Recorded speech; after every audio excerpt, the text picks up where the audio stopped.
Hello friends, जय माता दी। माँ विंध्यवासिनी 1221 में आप सभी फ्रेंड का बहुत बहुत स्वागत है। मैं आज आप लोग के बीच देवउठनी व्रत कथा लाई हूँ। एकादशी व्रत कथा है जिसको सुनने बाद से या व्रत कथा का पाठ करने से सारी मनोकामनाएं पूर्ण होती है। देवउठनी एकादशी पर जरूर करें इस व्रत का पाठ है या सुने, मनोकामना पूरी होगी। बोलो श्री हरि विष्णु भगवान की जय, लक्ष्मी मैया की जय।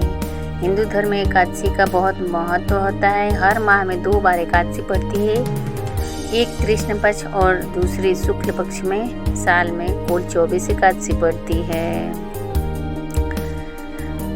कार्तिक मास के शुक्ल पक्ष में पड़ने वाले एकादशी को देवउठनी एकादशी के नाम से जाना जाता है। इसे देव उत्थान एकादशी, देवउठनी एकादश, प्रमोदनी एकादशी आदि के नामों से भी जाना जाता है। इस साल देवउठनी एकादशी 4 नवंबर दिन शुक्रवार को है। इस दिन भगवान शालिग्राम और तुलसी माता का विवाह भी किया जाता है। देवउठनी एकादशी व्रत कथा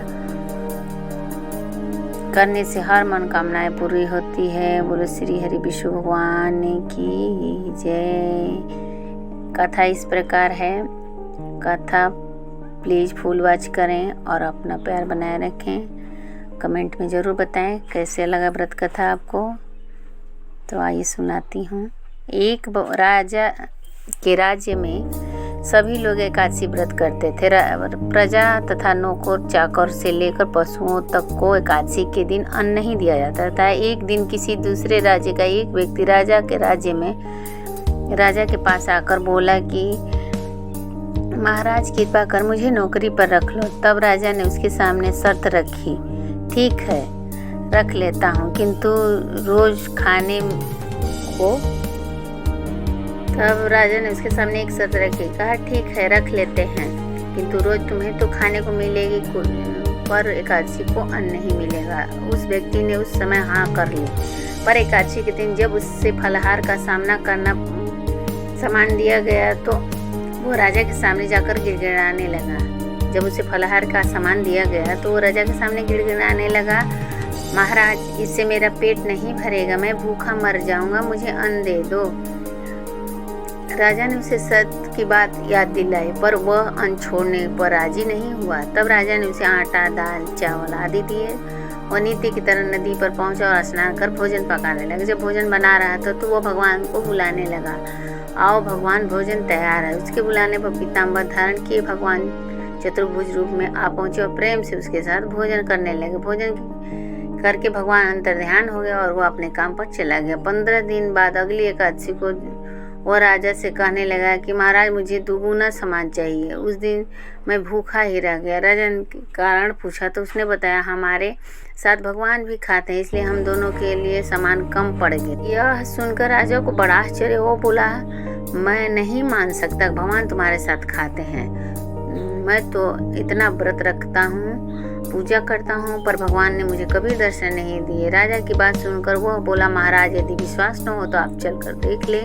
राजा एक पेड़ के पीछे बैठ गया। उस व्यक्ति ने भोजन बनाया, भगवान को शाम तक पुकारता रहा, परंतु भगवान न आए। अंत में उसने कहा, हे भगवान यदि आप नहीं आए तो मैं नदी में कूदकर प्राण दे दूंगा।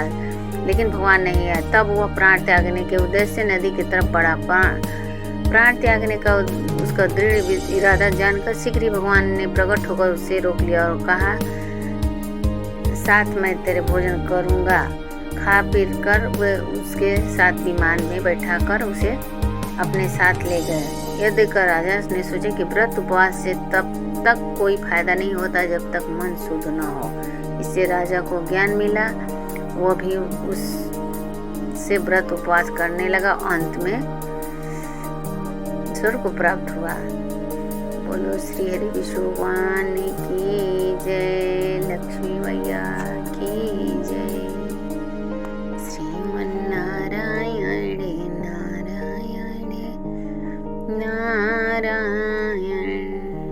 देवउठनी एकादशी की पूजा सामग्री इस प्रकार है। देवउठनी एकादशी पूजन सामग्री में जरूर शामिल करें ये चीज़ें, वरना अधूरी रह जाएगी। पूजा भगवान विष्णु और माता लक्ष्मी की कृपा प्राप्त करने के लिए तुलसी विवाह का विशेष बताया महत्व बताया गया है। एकादशी की पूजन सामग्री में कुछ चीज़ों को जरूर शामिल करना चाहिए। इन चीज़ों से को शामिल किए बगैर पूजा अधूरी होती है।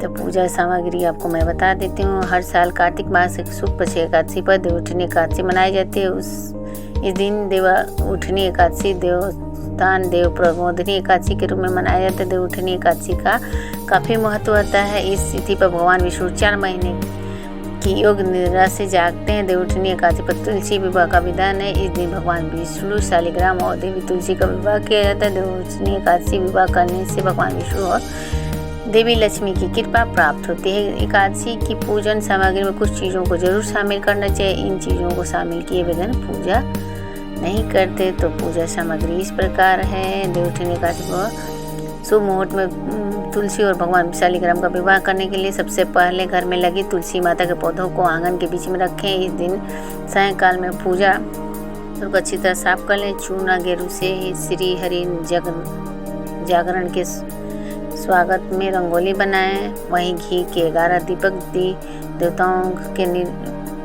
देवताओं से निर्मित जलाएं। गन्ना, अनार, केला, सिंघाड़ा, लड्डू, बतासे, मूली आदि मौसमी फल एवं नवीन ध्यान आदि पूजा सामग्री के साथ जरूर रखें।